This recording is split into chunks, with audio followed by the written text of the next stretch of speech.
Hai, saya adalah Cikgu Surya. Hari ini saya akan memberikan penerangan mengenai soalan sekali lagi. Oleh itu kita akan membincangkan soalan ini. Masih bincang aplikasi pecahan. Langkah pertama paling penting adalah faham soalan. Kemudian kita lihat cara memahaminya. Menghasilkan sebuah kelompok alat ganti. Hari pertama hasilkan 1/3 daripada jumlah asal dan lebih 20 unit. Hari kedua hasilkan 3/5 daripada baki dan tinggal 40 unit. Berapa jumlah komponen dalam kumpulan ini? Jika tak faham soalan pada bacaan pertama, bacalah kali kedua dan baca ayat demi ayat untuk faham. Contohnya, ayat pertama sebut pengeluaran satu kumpulan komponen, jadi kita tahu ia merujuk kepada kumpulan komponen ini dan kumpulan komponen ini adalah pemboleh ubah tetap. Kita perlu cari pemboleh ubah tetap itu. Betul tak? Kemudian pada hari pertama menghasilkan 1/3, ini bermakna bahagian ini boleh dibahagikan secara sama rata kepada 3 bahagian. Jadi pada hari pertama dihasilkan 1 daripada 3 bahagian tersebut, jadi kita boleh menterjemahkannya kepada macam ini.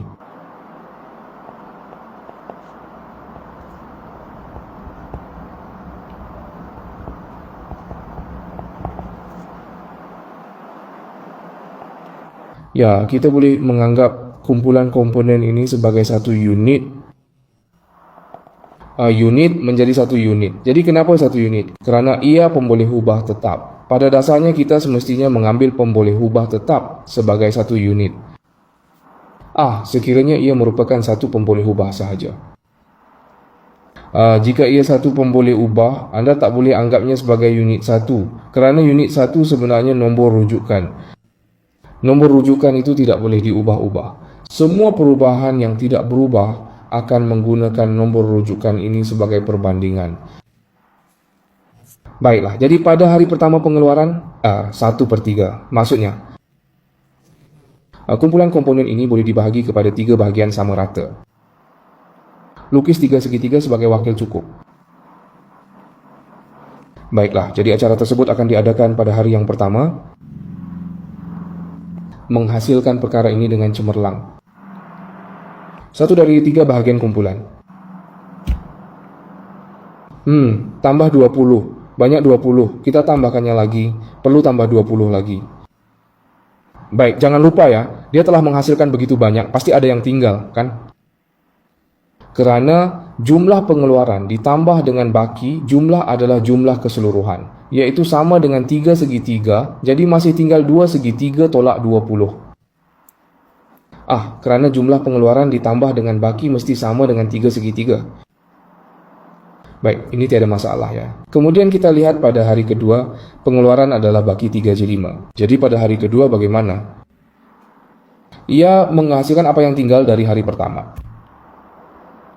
Baiklah, jadi baki yang ada pada hari pertama itu boleh diulang semula. Bahagikan kepada 5 bahagian yang sama rata pada hari pertama, kemudian baki yang ada boleh dibahagikan semula kepada 5 bahagian yang sama rata. Dalam 5 bahagian ini pada hari kedua, ia berjaya hasilkan 3 bahagian.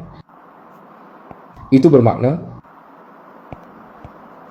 masih berbaki 2 bahagian. Jumlah keseluruhannya terdiri daripada 5 bahagian. Jadi berapakah jumlah 2 bahagian yang masih tinggal ini? Soalan menyatakan bahawa masih ada 40 bahagian. Jadi kita dengan mudahnya dapat memahami bahawa satu bulatan adalah 40 dibahagikan dengan 2, iaitu 20. Oleh itu selesai. Baiklah, kemudian kita lihat lagi. Di sini ya, kamu lihat di sini ada satu hubungan persamaan yang sangat penting. Hubungan persamaan ini adalah apa yang tinggal pada hari pertama. Komponen itu hubungan seperti ini, baik. 5 bulatan ya, kita sudah mengetahui bahwa satu bulatan bersamaan dengan 20. Jadi 5 bulatan adalah 5 kali 20 yang bersamaan dengan 100. Sama dengan 100. Jadi kiri tambah 20, kanan juga tambah 20, jadi dacing tetap seimbang. Ia jadi 100 tambah 20. Sama dengan 120, jadi ia membentuk sebuah segitiga.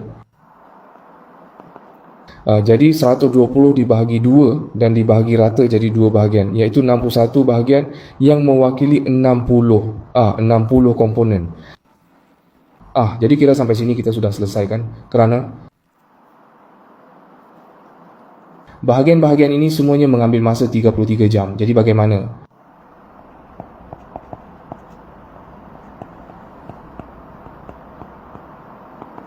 Jumlahnya adalah 3 segitiga. Jadi 1 segitiga adalah 60. Maka ada 3 segitiga. Jadi jumlah keseluruhan bahagian ini adalah 180.